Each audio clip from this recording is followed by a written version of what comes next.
afternoon to all of you. Digital માધ્યમથી આપ સર્વ વિદ્યાર્થીઓનું અહીંયા સમર્પણ ટેકનો સ્કૂલના ઓનલાઈન લેક્ચરની અંદર સ્વાગત છે.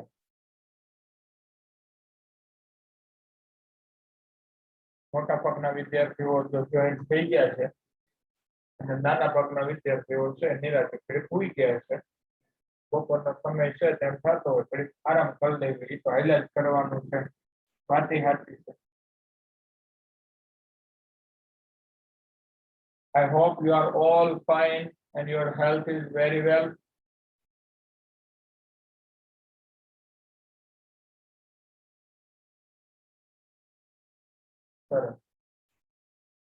તો અંગ્રેજી વિષયની અંદર આપણે લાસ્ટ ટાઈમ રાઉન્ડ 1 નું પેપર છે એમનું આપણે સોલ્યુશન કરતા હતા અને પાંચ ગાલા અસાઇનમેન્ટના પ્રશ્નપત્ર આમ ટોટલ 6 આવે, પણ આપણે પહેલા પ્રશ્નપત્રનું સોલ્યુશન એટલા માટે નહોતું કર્યું કારણ કે એ તમને લોકોને ઓલરેડી અંદર સોલ્યુશનમાં આપેલું છે, પડી સમજે.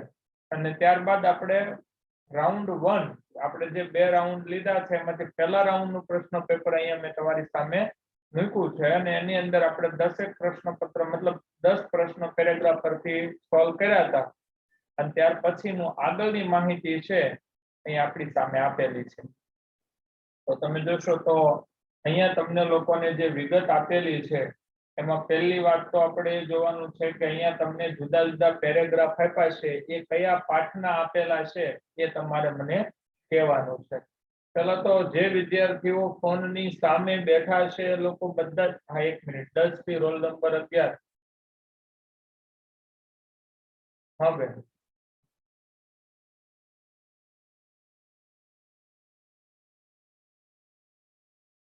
હેલો.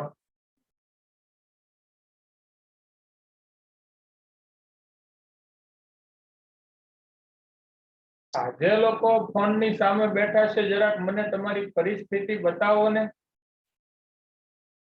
જેટલા લોકો અહીં ઓનલાઈન છે ને લોકો મને ખાલી એકવાર મોઢું બતાવી દો એટલે મને ખ્યાલ આવે કે છેલ્લે મેં વિદ્યાર્થીઓને જોયા હતા, ચહેરા ભૂલાઈ ગયા છે. સરસ. હા હા હા, શરૂ રાખો, તમને શરૂ કરતા જાવ ને, એક વાર જોવાતા જાય તમ તારે આગળ તમ તારે બંધ કરો પછી કરી શકો છો, પણ નવા ચહેરાઓ મને ખ્યાલ આવે. મારે તમને પૂછવું કઈ નથી, પણ તમે બેઠા છો સામે એ તમારે મને પ્રૂવ કરવાનું છે.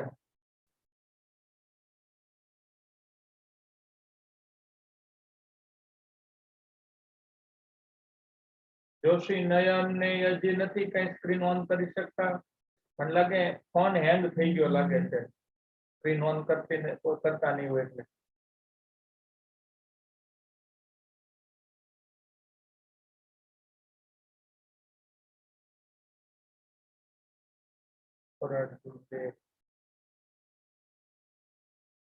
ધ્રુવ 10B રોલ નંબર 20 ગુજરાતીમાં લખ્યું છે. અરે વાહ ધ્રુવે નામ. ઓકે સરસ.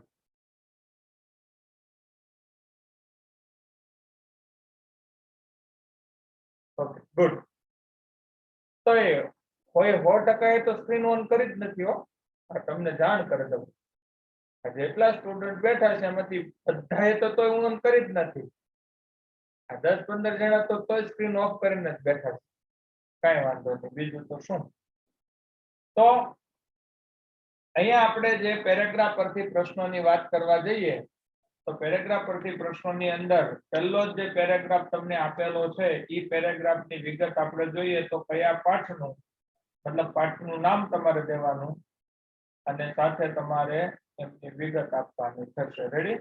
તો પેરેગ્રાફ નંબર 1 હું પેરેગ્રાફ પછી કે તમારું નામ પહેલા બોલીશ. હા 10D રોલ નંબર 24 હડિયા ધર્મેશ.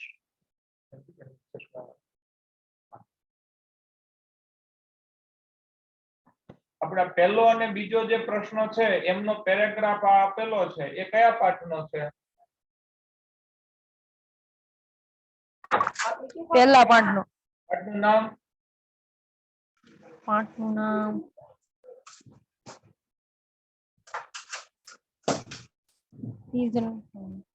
નથી આવડતું?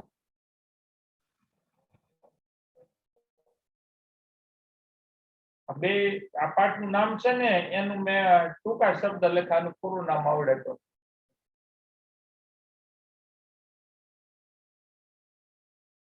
એ અને ઓ લખ્યું છે, એ બે નું પૂરું નામ કરો એટલે પાઠનું નામ બની જાય. હા, હા.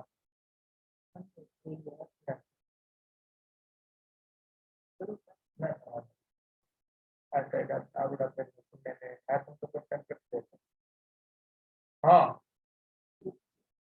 Against the odds. અગેન તો ની અંદર 3 સ્ટોરી હતી, યાદ હોય તો. Treks to Tajnagar. Okay, trek to Tajnagar. Tajnagar. ત્યાંથી આગળ વાત કરીએ.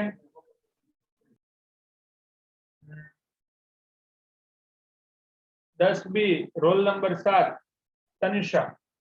પાંચમો અને આ છઠ્ઠો પ્રશ્ન છે એ પેરેગ્રાફ કયા પાઠનો છે? Unit 6 no. Unit 6 no. Unit 6. I love you, teacher.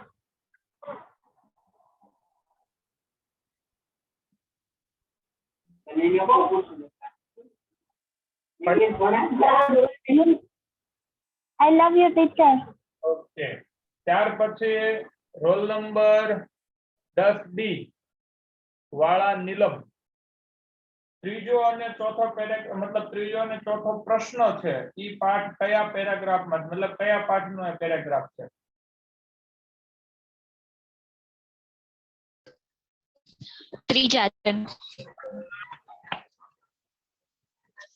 ત્રીજો.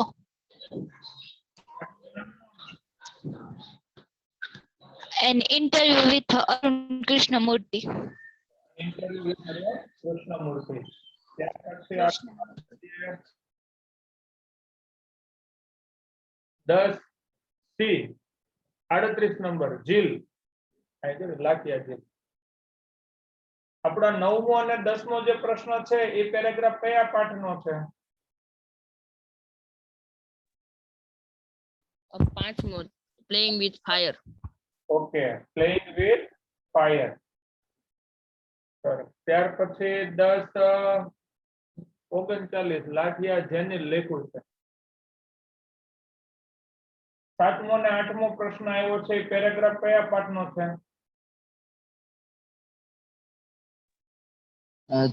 ચોથો wonderful creation. Wonderful creation. Okay, creation. સરસ. Wonderful creation WC. હવે 11મી આ શોર્ટ નોટ છે. આ કયા પાઠની શોર્ટ નોટ છે? 10 થી 20 number છોટાલા.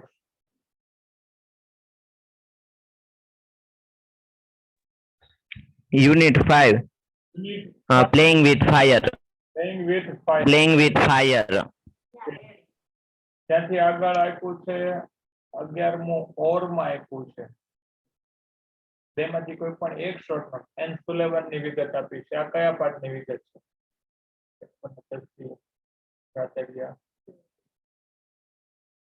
Okay. Unit number 6. I love you, teacher. Okay, unit 6 I love you teacher. ત્યારબાદ 12મો પ્રશ્ન. EFI means environment formed by India. True or false? 10C 46 number સાગર. આ વાક્ય સાચું છે કે ખોટું? False. False. Okay. શા માટે? કારણ કે એનું પૂરું નામ શું આવે?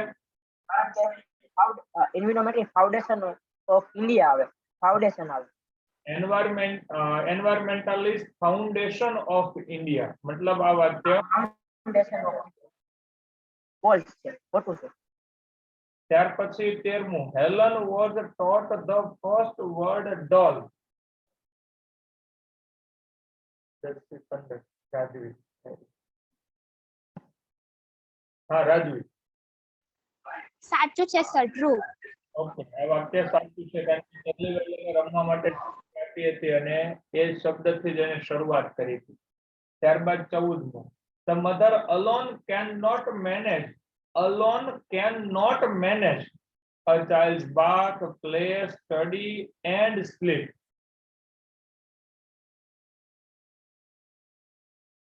ધ્રુવ ને આપો.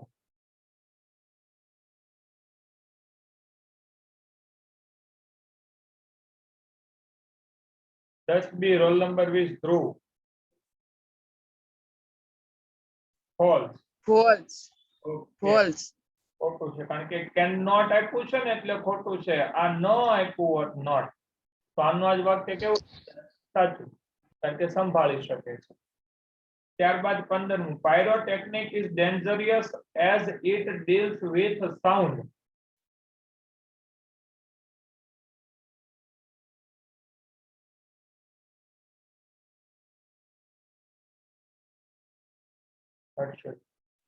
હર્ષિલ.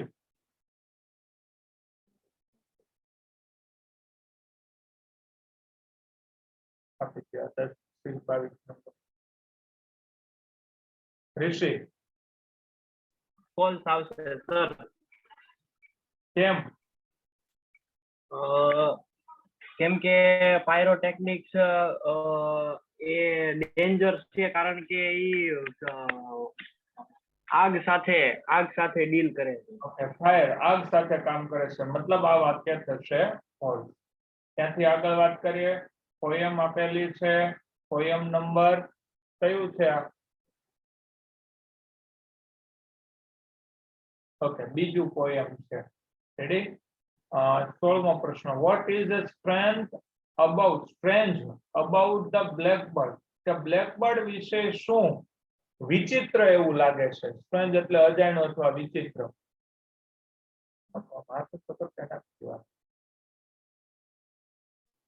કિંજલ.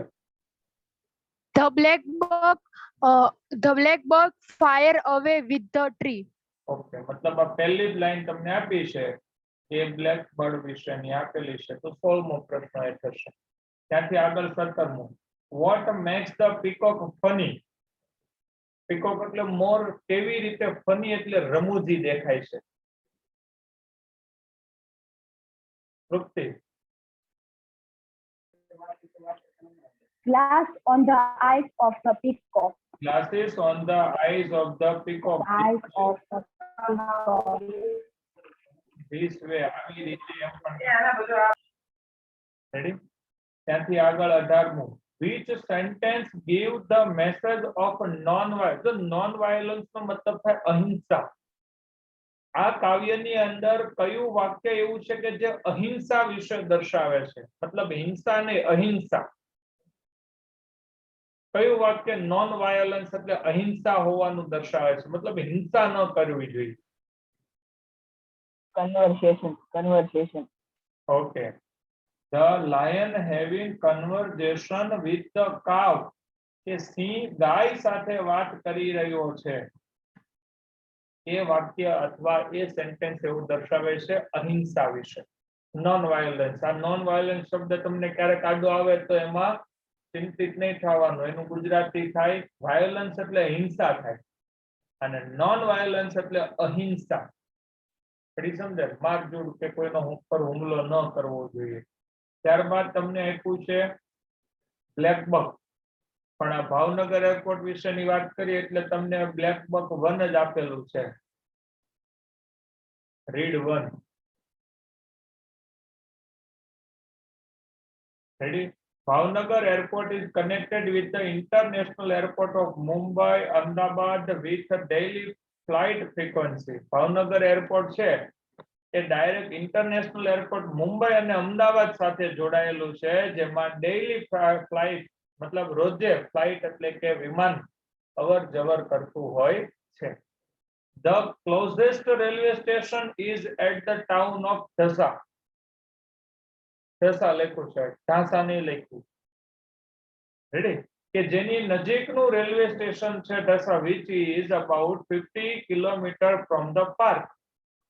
કે જે આ પાર્ક થી અભયારણ્ય થી 50 કિલોમીટર દૂર આવેલું છે. મતલબ તમારે પ્લેનમાં જવું હોય તો તમારે ભાવનગર ઉતરવાનું, જો તમારે ટ્રેનમાં જવું હોય તો તમે ઢસા એરપોર્ટ મતલબ રેલવે સ્ટેશન ઉતરી શકો એવી માહિતી છે. The historical town of Vallabhipur, ઐતિહાસિક ટાઉન વલભીપુર ગણવામાં આવશે. is about 30 કિલોમીટર અવે, જે ત્યાંથી 30 કિલોમીટર અવે એટલે કે 30 કિલોમીટર દૂર આવેલું છે. The black buck is also known as Krishna Jinka in Telugu language. આ બ્લેક બક છે એને તેલુગુ ભાષામાં કૃષ્ણ જિંકા તરીકે ઓળખાય છે. It has been declared the state animal of Andhra Pradesh. કે જે આ બ્લેક બક છે એને આંધ્રપ્રદેશનું રાષ્ટ્રીય પ્રાણી ગણવામાં આવે છે. નેશનલ એનિમલ એટલે ડિક્લેર ધ સ્ટેટ એનિમલ મતલબ રાજ્યનું પ્રાણી ગણવામાં આવે છે. સ્ટેટ એનિમલ ઓફ આંધ્રપ્રદેશ, રાષ્ટ્રની રાજ્યનું પ્રાણી. ત્યારબાદ other local name for species included. આ જે અધર એટલે કે અન્ય, લોકલ એટલે અહીંના, ફોર ધ સ્પીસીસ એટલે કે બચ્ચાઓના, ઇન્ક્લુડેડ કે જેમાં સમાયેલ છે. મતલબ અહીંયા એના બચ્ચાઓના અલગ અલગ નામનો સમાવેશ થાય છે, જેમાં કાળા હિરણ, સાસીણ, ઈરલાની માન, કૃષ્ણામૃગા એન્ડ કન્નડા. મતલબ કન્નડની અંદર કૃષ્ણામૃગા ઇન કન્નડ, કન્નડની અંદર કૃષ્ણમૃગા તરીકે ઓળખાય છે. અને કલ્વિત ઇન મરાઠી, મરાઠીની અંદર એને કલ્વિત તરીકે પણ ઓળખવામાં આવે છે. કોને? આ બ્લેક બકને. જે બ્લેક બક પ્રાણી છે, તમે કદાચ હરખુંથી વાંચ્યું હોય, પહેલી સ્ટોરી તમે પીડીએફ માં વાંચી હોય તો, રેડી, હરણની જેવું જ દેખાતું કાળિયાર કહી શકાય એ ટાઈપનું પ્રાણી છે. એનો ઇંગ્લિશમાં બ્લેક બક તરીકે ઓળખાય છે. આંધ્રપ્રદેશનું એ રાજ્ય પ્રાણી ગણવામાં આવે છે. મરાઠીની અંદર, કન્નડની અંદર, તેલુગુની અંદર એને અલગ અલગ નામથી ઓળખવામાં આવે છે. પડી સમજણ? તો અહીંયા એમની વિગત આપી દીધી છે.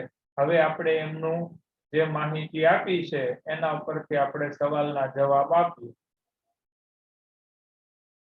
એમાં પહેલું મતલબ 19મું, which airport are Bhavnagar airport connected?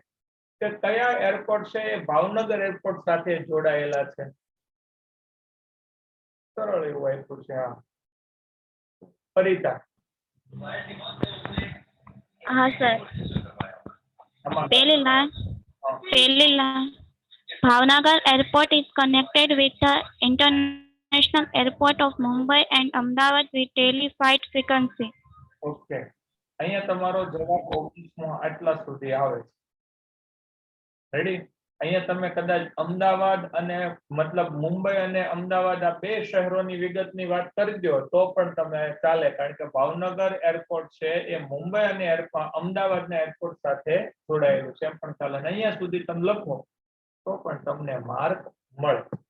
ત્યાંથી આગળ 20મું, which two destination, ડેસ્ટિનેશન એટલે સ્થાન થાય, કયા બે એવા સ્થળ are within the radius, radius એટલે kilometre of 50 kilometre from this park, કે આ પાર્ક આવેલું છે એના 50 કિલોમીટરના દાયરા અથવા ત્રિજ્યામાં કયા બે સ્થળો આવેલા છે? દર્શના. Trichy.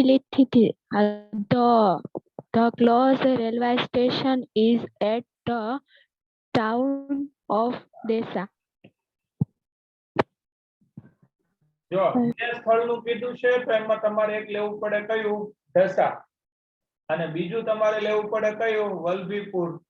કેમ? કારણ કે બે, જો વલભીપુર 30 કિલોમીટર ને ઢસા 50, એને કીધું 50 કિલોમીટરના દાયરામાં, તો 30 કિલોમીટર વાળું આવી જાય ને.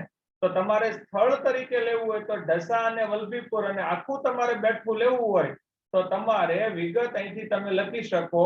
અહીંથી જવાબ શરૂ થાય, જ્યાં આપણો જવાબ 19મો પૂરો થયો ને ત્યાંથી 20મો જવાબ શરૂ થાય.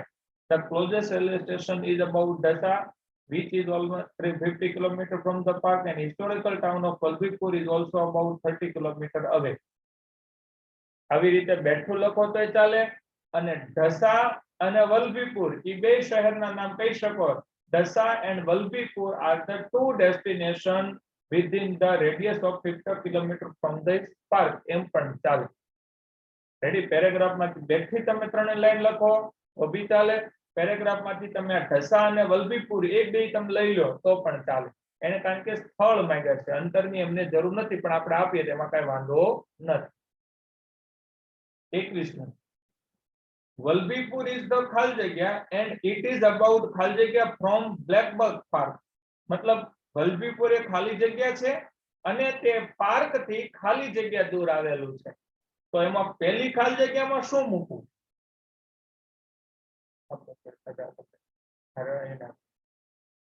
ઋષિ સર પેલી ખાલી જગ્યામાં આવશે the historical town the historical town. Okay. અને બીજામાં 30 કિલોમીટર 30 કિલોમીટર હવે લખી નાખવાનું. ઓકે, હવે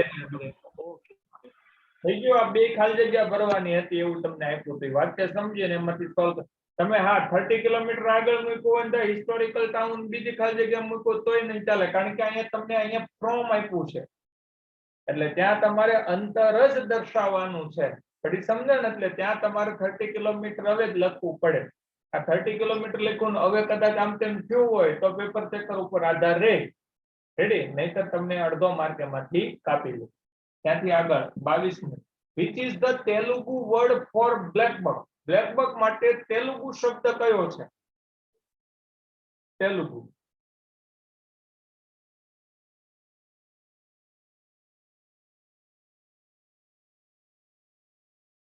મળ્યું? હું પેલા ગોતતો હતો. હા, જો અહીંયા આપ્યું છે કૃષ્ણ જીંકા ઇન તેલુગુ લેંગ્વેજ. આવી ગયું? આ કેટલામો જવાબ થયો? 22મો. રેડી? આવા પેરેગ્રાફ આપ્યા હોય તો બહુ મજા આવે એવું થાય, પણ આવા જ આપે આપણે સોલ્વ કરતા હોય ને. What is the other name of black buck? Black buck ના બીજા કયા નામ છે? બીજા કયા કયા નામ છે? કોઈ શબ્દ છોટા હર્ષ હર્ષ Other local names for the species include Kala Hiran, Sasin, and ઇરલાની મેં Irlaniman, and Krishna Mrig. In Telugu and kalvi in Marathi. અહીંયા સુધી લઈ લેવાનું. ટૂંકમાં તમારે બધા અન્ય લોકલ નેમ જ થઈ ગયા. રેડી? તો આ થઈ ગયું તમારું 23મો પ્રશ્ન. ત્યાંથી આગળ વાત કરીએ. આપેલી વિગત આપણી છે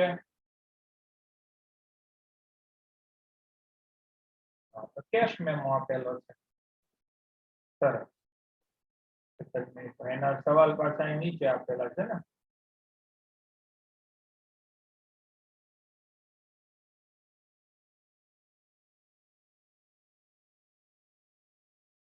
cache memo DMart Akashvani road Makarpura Vadodara date time બધી વિગત આપી દીધી. આ તો બિલ જ આપી દીધેલું છે, આપણે લેવા જઈએ ને ત્યારે બિલ. તેમાં અહીંયા આ સાઈડ તમને પ્રશ્ન આપ્યો છે એનો પેપરનું અહીંયા પેજ પૂરું થઈ ગયું એટલે અહીં નીચે લખ્યું 24મો પ્રશ્ન. Where is the DMart situated? Situated એટલે આવેલું. ડીમાર્ટ ક્યાં આવેલું છે? ઘણા કે અમારા ઘરની બાજુમાં જ આવેલું છે. Kinjal The demand is situated Akashwani Road, Makarpura, Vadodara. Okay. The DMart situated at Akashwani Road, Makarpura, Vadodara. આટલો જવાબની અંદર તમે લખાણ કરી શકો. આ 24મો પ્રશ્ન થયો. ઘણા લોકો ઇન મકરપુરા ઇન વડોદરા લખવું હોય તો બી ચાલે, ઓર ઇન વડોદરા લખો તો બી ચાલે, પણ પરફેક્ટ જવાબ તમારો આકાશવાણી રોડ મકરપુરા વડોદરા. એ આખું એડ્રેસ આપ્યું છે એટલે એ રીતે આપી શકાય. ઇન which city એમ તમને કીધું હોય ને કયા શહેરમાં આવેલું છે તો ખાલી તમારે વડોદરા લખવાનું. ઇન which area એમ કીધું હોય તો તમારે આવી રીતે. તમને સિચ્યુએટેડ આપ્યું હોય તો આખું એડ્રેસ લખી નાખવાનું. પડી સમજે? ખાલી તમને શહેર પૂછે તો તમારે શું લખવાનું? વડોદરા. પડી સમજે? ઘણાને એમ થતું હશે. ત્યાંથી આગળ 25મું. When was the cash memo generated? આ કેશ મેમો ક્યારે જનરેટ થયો, મતલબ ક્યારે બનાવવામાં આવેલો છે? ધ્રુવ,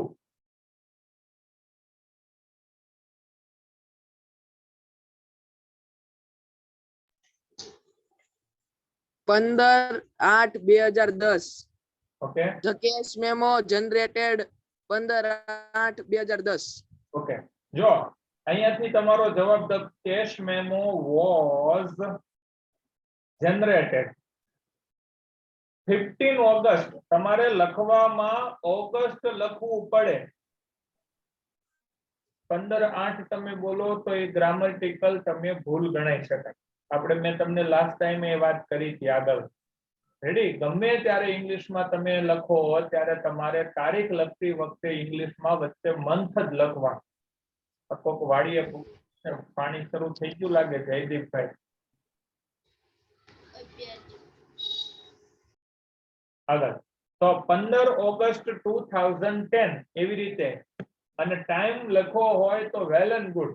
કેમ? કારણ કે ક્યારેક એમાં બે વસ્તુ આવી જાય, સમય આવી જાય, તારીખે આવી જાય. તો તમે બે વસ્તુ લખવો હોય તો તમારો પરફેક્ટ જવાબ, તમારું અન્ડરસ્ટેન્ડિંગ ખૂબ સરસ છે. બેમાંથી એક લખવું હોય તો તમારે અન્ડરસ્ટેન્ડિંગમાં થોડુંક, કારણ કે ક્યારે જનરેટ થયો તો 15 ઓગસ્ટ 2010 at 2:32 PM આવી રીતે લખી શકો. વાત સમજાય ને? કારણ કે સમય એને આપ્યો છે તો આપણે લખીએ તો આપણને ખ્યાલ છે કે 15 ઓગસ્ટ 2010 2:32 PM, મતલબ 2:32 બપોર પછી 2:32 આ જનરેટ થયેલો મેમો છે. ઓકે, ઘણા લોકોએ ખાલી ટાઈમ લખ્યો છે તો અડધો માર્ક જાય. ઘણા લોકોએ ખાલી તારીખ લખી હશે તો કદાચ, કારણ કે તારીખ ઉપરથી મેઇન વસ્તુ આવે છે તો માર્ક આખો મળવાની શક્યતા છે. કદાચ ન આપ્યો હોય તો અડધો માર્ક આપવો હોય તેમાં કાપી શકાય. ફરી સમજણ? આ સોલ્યુશન હું કામ કરાવવામાં આવે છે કે હવે પછી કોઈ આવી તારીખો, કોઈ વિગતો ગમે ત્યારે આવે તો આપણે કેવી રીતે લખાય ને એના માટે આપણે સોલ્યુશન કરીએ છીએ. પેપર લખાઈ ગયા એના માટે નહીં, કે જે ભૂલો થઈ છે એ સુધરે એના માટેનું છે. ઓકે, ત્યાંથી આગળ 26. How much did the buyer pay? Buyer એટલે ખરીદનાર. ખરીદનારે કેટલા રૂપિયા ચૂકવા છે? How much did the buyer save? અને ખરીદનારે કેટલા રૂપિયા બચાવ્યા છે? કેટલા ચૂકવ્યા અને કેટલા બચાવ્યા? કોઈ પ્રિયંકા, પ્રિયંકા બેન ને. હા પ્રિયંકા.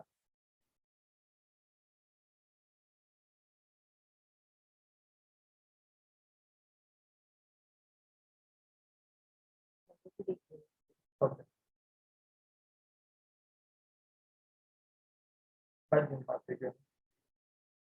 નીલમ.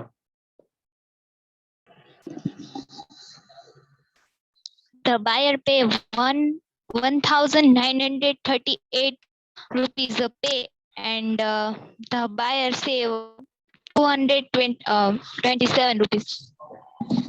અહીંયા તમને જવાબ આપ્યો છે એટલા ચૂકવા એટલા બચાવ્યા, પણ તમે જ્યારે લખો ને ત્યારે ડીડ આપ્યું છે તો તમારે જવાબ લખતી વખતે ધ બાયર પેઇડ લખવાનું. આ પેઇડ થઈ જાય ભૂતકાળનું, કારણ કે અહીં ડીડ નીકળી ગયું ને. તો the buyer paid 1,938 rupees and the buyer saved. જ્યારે તમને પ્રશ્નાર્થમાં ડીડ આપ્યું હોય ત્યારે જવાબ લખતી વખતે તમારે ભૂતકાળ મૂકવાનું. Ready?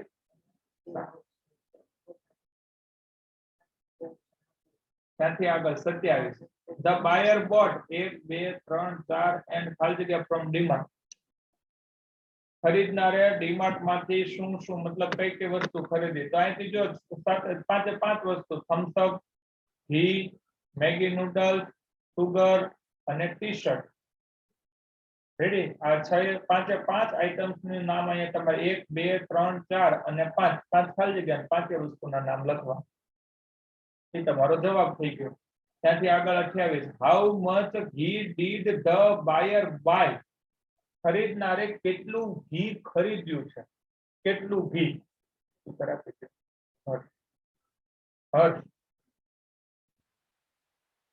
The buyer bought 3 kilo ghee. BOUGHT અને કેટલું છે 3 kg 3 કિલો. ઓકે ઘી રેડી તો આ થઈ ગયું આપણું વિગત આપેલી છે નોન વર્બલ ટેક્સ્ટ ને ત્યાંથી આગળ જોશો એટલે તમને લોકોને આપ્યું છે હા ડાયલોગ ટાઈપ આપ્યું છે ઇન્ટરવ્યુ તો નથી લાગતું જોઈએ આપણે Anil said hi Mukesh it's great to see you again Anil કહે છે કેમ છે મુકેશ તને ફરીથી જોઈને great to see you મતલબ ગમ્યું અથવા આનંદ Mukesh say wow it's great seeing Mukesh કે અરે તને જોઈને ખૂબ આનંદ how long has it been કેટલો સમય થઈ ગયો હશે it must be more than 6 months કે તે 6 મહિના કરતા પણ વધારે સમય થઈ ગયો I am doing well કે મારે સારું થતા how about you હવે તને કેમ છે Anil say not too bad મતલબ એકદમ ખરાબ નથી તો હારાય નથી એમ કહી શકાય ને not too bad આવું benefit પ્રશ્ન હા પ્રિયંકા તારું સ્પીકર છે ને કદાચ સ્પીકર બંધ હશે અથવા તો હેડફોન છે ને એમની અંદર કંઈક આમ તેમ કારણ કે તારું વોઇસ નથી અહીં સંભળાતું એવું લાગે ને કે પ્લગ ઇન કરીને પ્લગ આઉટ કરજે એવું લાગે છે નથી આવતો ઓકે કઈ વાંધો નહીં જોઈ લે ટેકનિકલ કે કામ તો અમારે ઘણી વાર બગડી જતું એવું થતું કે રેડી પછી પાછું આગળ એવું લાગે તો રિપીટ મુકેશ સાહેબ what movie are you and family going to see તમે કયું મૂવી તમારા પરિવાર સાથે are you and family going to see તમે અને પરિવાર કયું મૂવી જોવા જઈ રહ્યા છો અનિલ સાહેબ I came here to see the Uri movie how about you અમે તો ઉરી મૂવી જોવા જઈ રહ્યા તમારું શું ત્યાં વિગત પૂરી થઈ ગઈ છે જો અહીંયા તમને લોકોને આ વાક્ય છે ને અહીંયા ત્રીજું વાક્ય અહીંયા બહાર આવી ગયેલું છે બોલનાર તો મુકેશ જ થશે દેખાતું હોય તો રેડી તો હવે જો 29 where are Anil and his family going Anil અને તેનું પરિવાર ક્યાં જઈ રહ્યું છે તો Anil and his family are going to see movie એવું કહી શકાય ready going to see movie અથવા going to watch movie એમ શબ્દ વાપરો તો એ વાંધો નથી પણ see a movie એવું લખી શકાય ઓકે ક્લિયર ત્યાર પછી આમાં ઘણા એમ કે છે કે આમાં તો ક્યાંય લખ્યું નથી તો આપણને કેમ ખબર પડે તો અહીંયા મૂવી ની વાત તો કરેલી છે પણ અહીં જો અહીં ઉપર લખ્યું છે મૂવી દેખાય છે મુકેશે કીધું ત્યારબાદ 30મું Anil is not doing well અનિલની તબિયત હજુ એકદમ બરાબર નથી સાચું કે સાચું હોય તો એક ખોટું હોય તો બે Anil is not doing well જો અહીંયા હું કીધું અનિલ ફરીથી અનિલનું વાક્ય નોટ ટુ બેડ એકદમ ખરાબ નથી નોટ ટુ બેડ આપણે કોઈને એમ કહીએ ને કે હવે તમને એમ કેમ છે તબિયત ઠીક છે એમ બહુ વાંધો નથી એમ તો એમાં સારું છે એમ કહેવાય ખરાબ છે એમ કહેવાય તો જો Anil is not doing well અનિલની તબિયત એકદમ બરાબર નથી સાચું કે ખોટું સાચી વાત છે ટ્રુ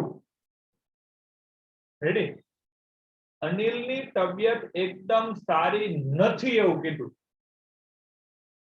તો સાચી વાત છે કારણ કે એને હું કીધું નોટ ટુ બેડ એકદમ ખરાબ નથી તો એકદમ સારી નથી એમ કહી શકાય નોટ ટુ બેડ એકદમ ખરાબ નથી વાત સમજાય ત્યાંથી આગળ મતલબ આમાં જવાબ આવશે ટ્રુ મેડમ ત્યાર પછી 31 વોટ આર ઉરી એન્ડ કેસરી ઉરી એન્ડ કેસરી કેસરીનો તો ઉલ્લેખ નથી પણ ઉરી મૂવીની વિગત કરે છે તો ઉરી એન્ડ કેસરી આર શું લખશો?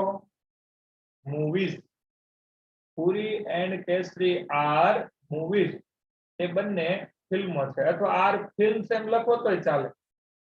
શું? R films. વેરી બહુવચન છે એટલે. ત્યાંથી આગળ. For how long Anil and Mukesh had not met. Anil અને મુકેશ કેટલા સમયથી મળ્યા નથી? તો Anil and Mukesh had not met more than, ક્યાં લખ્યું છે? 6 months. 6 months. રેડી? 6 મહિનાથી વધારે સમય થઈ ગયો એ મળ્યા નથી. તો આ થઈ ગયા 32 પ્રશ્નો. ત્યાંથી આગળ સી વિગત આપી છે. પહેલા આપણે આપણું જોઈ લઈએ, પછી એવું લાગશે વધઘટના સમયમાં એ વિગત પણ જોશું. પછી સામેની સાઈડ ઉપર જોઈએ તો હા અહીંયા આપ્યું છે જો 42 માં આવી ગયા સીધા. The magician made the ball ખાલી જગ્યા. જો ઉપર પહેલા તમને આપ્યું છે ડિસઅપિયર. ડિસઅપિયર એટલે અદ્રશ્ય થવું. પછી આપ્યું પઝલ્ડ એટલે મૂંઝવણમાં અથવા ગૂંચવણમાં, અને રિફ્યુઝડ એટલે નકારવું. કદાચ કોઈને જો યાદ હોય તો આ અસાઇનમેન્ટ માંથી મૂકેલો પેરેગ્રાફ છે, જે ઓલરેડી આપણે એકવાર સોલ્વ કરાવી દીધેલો છે, યાદ આવ્યો હોય તો. રેડી? તો જો the magician made the ball, પહેલો જવાબ અહીંયા આવશે ડિસઅપિયર, ગાયબ કરી દીધો. જાદુગરે દડો ગાયબ કરી દીધો. સમ ચિલ્ડ્રન વેર પઝલ્ડ, કેટલાક બાળકો તો મૂંઝાઈ ગયા, દડો ગયો ક્યાં? સમ વેર ક્યુરિયસ, જ્યારે કેટલાક આતુર હતા. ટુ નો ધ ટ્રિક, આ યુક્તિ જાણવા માટે, મતલબ આ જાદુગર છે કેવી રીતે ગાયબ કરે છે બધું. બટ ધ મેજિશિયન ખાલી જગ્યા to tell them the secret, પરંતુ જાદુગરે તેમને આ રહસ્ય બતાવવા માટેની રિફ્યુઝડ, નકારવું અથવા ના પાડવી એવું કીધું. નકાર્યું હતું અથવા ના કીધું. ત્યાંથી આગળ આ પણ વિગત આવી ગયેલી છે 43 ની અંદર. ફાઇનલી, ફાઇનલી એટલે છેવટે અથવા અંતે. તો જવાબ આવશે એ, એટ લાસ્ટ. 44 માં આપ્યું છે પ્રિન્સિપલ. પ્રિન્સિપલ છે, સોરી, સિદ્ધાંત અથવા નિયમ.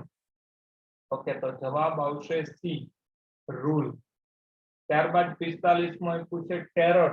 ટેરર એટલે આતંક અથવા ડર. તો એના માટે જવાબ આવશે ફિયર. ઘણા લોકોએ ફો લખ્યું છે. ફો એટલે દુશ્મન થાય. ફો એટલે શું થાય? દુશ્મન અથવા મુશ્કેલી થાય. જો કે જવાબ આવશે ફિયર એટલે ડર. રેડી?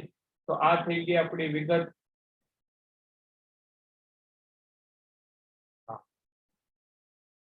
રેડી? જો કે આપણે અહીંયા સુધી તો કમ્પ્લીટલી ચલાવી ગયા. 10 સુધીનું કમ્પ્લીટ આવી ગયું. ત્યાર પછીનો આખો ગ્રામર સેક્શન આવી ગયું.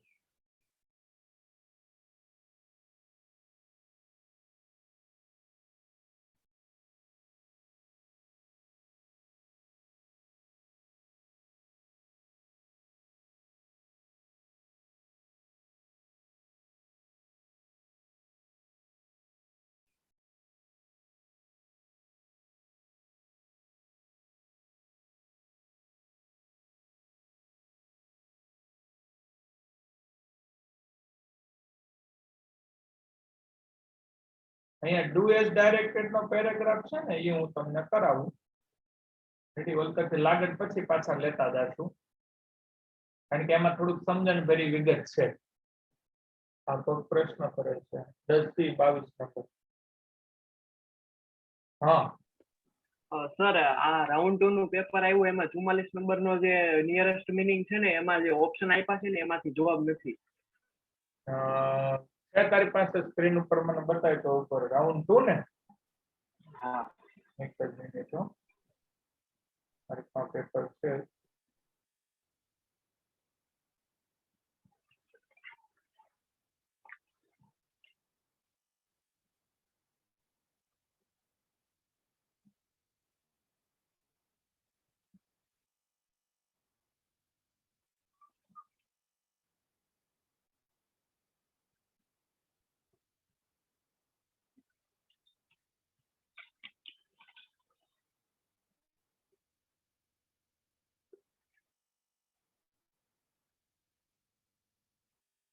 કમ્પેનિયન.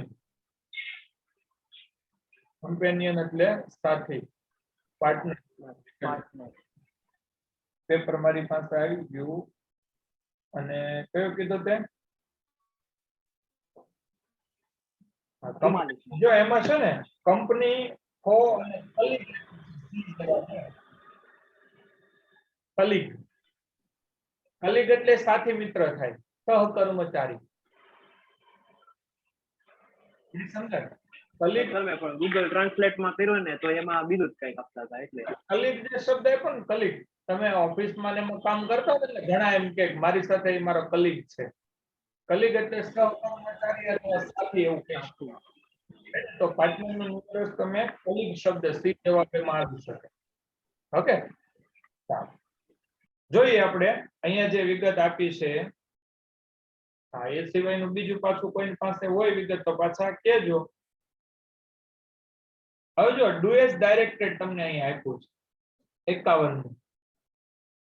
ઓકે, મેં થોડુંક નાનું એટલે કરી દીધું, અહીં બાજુમાં લખવાનું છે. તો તમને લોકોને Neeraj plays carrom every day, carrom is played by Neeraj, તમને લોકોને અહીંયા વાક્ય રચના પ્રમાણે તમે જુઓ તો આ કેરમ આગળ આવી ગયું, નીરજ પાછળ વહી ગયું, એટલે ત્યાંથી આપણે ફિક્સ થઈ જાય કે આ એક્ટિવ વોઇસ માંથી પેસિવ વોઇસમાં ફેરફાર કરવાનો છે. પડી સમજણ? અને જ્યારે એક્ટિવ વોઇસ માંથી પેસિવ વોઇસમાં ફેરવવાનું હોય ને ત્યારે એક્ટિવ માંથી પેસિવમાં ફેરવવા માટેના 5 નિયમો આવે. 5 નિયમ છે. 5 નિયમ તમારે 8મા ધોરણમાં 9મા ધોરણમાં આવતા. પહેલો નિયમ શું હતો? કર્મને કર્તાના સ્થાને લઈ જાવ, લઈ જવાના. લઈ નવ ને લઈ જવું.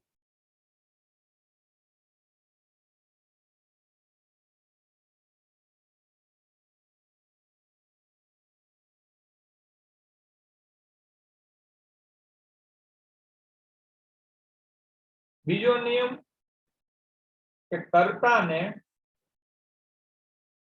કર્મના સ્થાને લઈ જવું.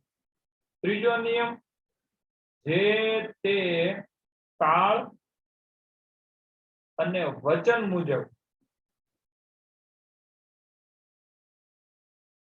to be નું રૂપ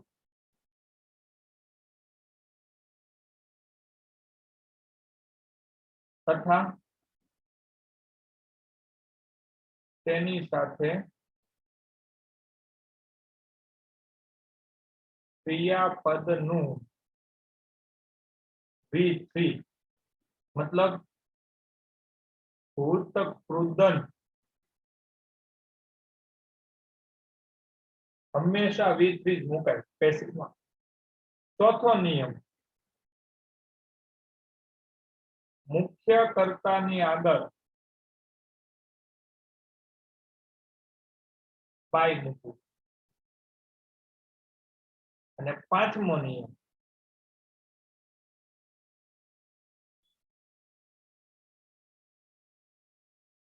જો કર્તા સર્વનામ હોય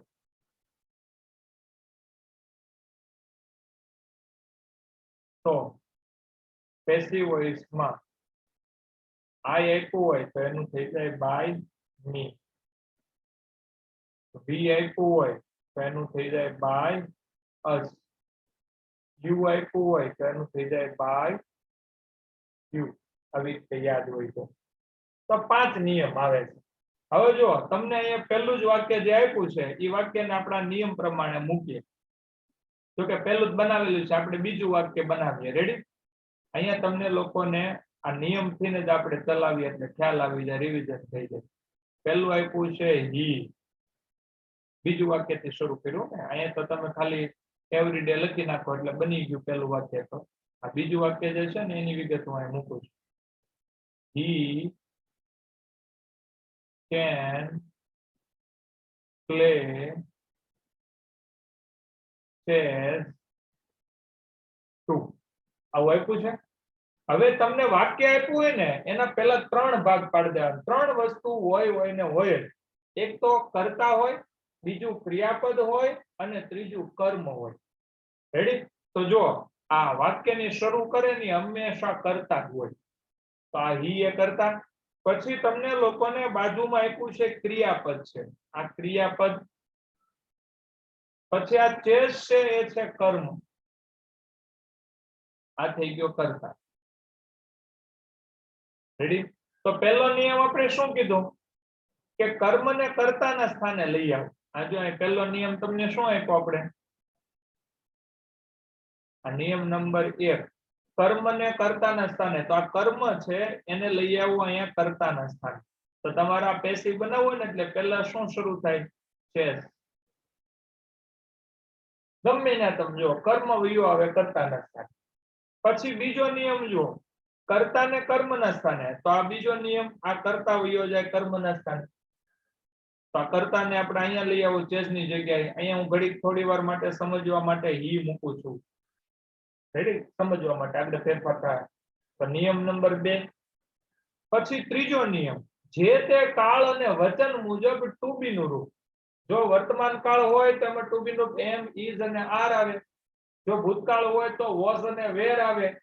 જો તમને મોડેલ ઓક્ઝિલરી આપી હોય તો વચ્ચે બી મૂકવામાં આવે. તો તમે જુઓ આ કેન છે ને મોડેલ ઓક્ઝિલરી છે. રેડી? માટે તમારે અહીંયા કેન નું કેન એમ જ મૂકવાનું થાય, વચ્ચે મૂકી દેવાનું આવે બી, યાદ હોય તો. તો જે તે કાળ અને વચન મુજબ ટુ બી નું રૂપ. તો બી આવી ગયું. તથા તેની સાથે ક્રિયાપદનું ભૂત કૃદંત V3. તો પ્લે નું શું થઈ જાય? પ્લે. આ થઈ ગયું ભૂત કૃદંત. રેડી? તેની સાથે ક્રિયાપદનું ભૂત કૃદંતનો ત્રીજો નિયમ. ચોથો નિયમ, મુખ્ય કર્તાની આગળ બાય લગાવવું. તો જો અહીંયા તમે આ મુખ્ય કર્તા છે એની આગળ બાય નથી લગાવ્યું, ખાલી તમે હી અહીંયા લઈ આવ્યા. માટે અહીં તમારે શું લગાવવું પડે? બાય. રેડી? આ ચોથો નિયમ. અને પાંચમો, જો કર્તા સર્વનામ આપ્યું હોય, અહીંયા તમને આઈ, વી, યુ, હી, શી, ઈટ આપેલું હોય અથવા ધે આપેલું હોય તો એનું તમારે કર્મ વિભક્તિનું રૂપ મૂકવાનું. તો અહીંયા તમને લોકોને હી આપ્યું છે માટે બાય હિમ લખાય. By him. જો અહીંયા તમને લોકોને શી આપ્યું હોત તો તમે શું લખત? By her. જો અહીંયા તમને લોકોને રીના આપ્યું હોત, રીના, તો તમે શું લખત? બાય રીના. હર નો લખ. કેમ? કારણ કે નામ આપ્યું હોય તો તમારે નામ જ લેવાનું. જો સર્વનામ આપ્યું હોય તો જ તમારે એનું કર્મ વિભક્તિનું રૂપ લેવાનું. વાત સમજાણી? ફરીથી જો એક બીજું વાક્ય આવે મને એમાં જ આપણે બનાવ્યું. અહીંયા તમને આપ્યું છે એ વાક્યને આપણે આગળ બીજા વાક્યમાં લઈએ. મતલબ આ એક વાક્ય બની ગયું, અહીંથી બીજું વાક્ય જોઈએ. He has won many shields.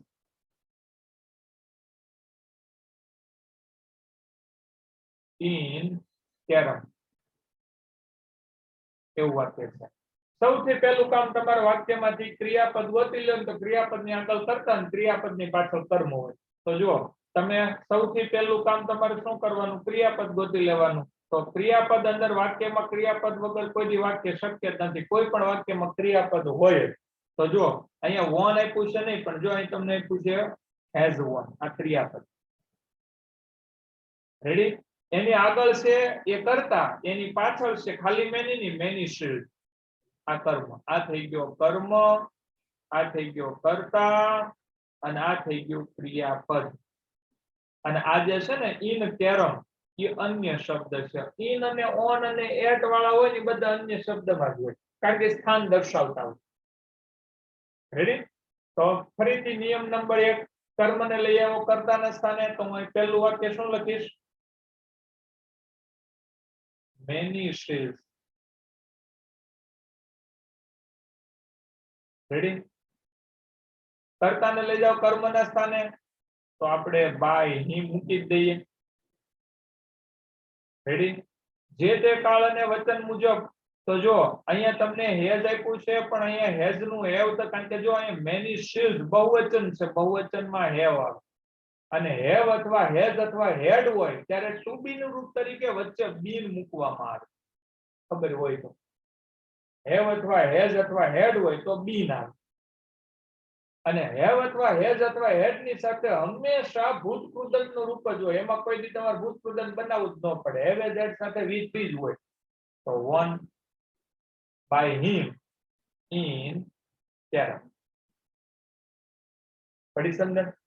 5 નિયમ ઉપર જ કામ થશે. કર્તાને કર્મના સ્થાને, કર્મને કર્તાના સ્થાને, જે તે કાળ અને વચન મુજબ to be રૂપ તથા તેની સાથે ક્રિયાપદનું ભૂતકૃદંત રૂપ. મુખ્ય કર્તાની આગળ બાય લગાવાય અને જો કર્તા સર્વનામ હોય તો એને પેસિવ વોઇસમાં કર્મ વિભક્તિનું રૂપ બનાવે. રેડી? તો અહીંયા સુધી રાખીએ.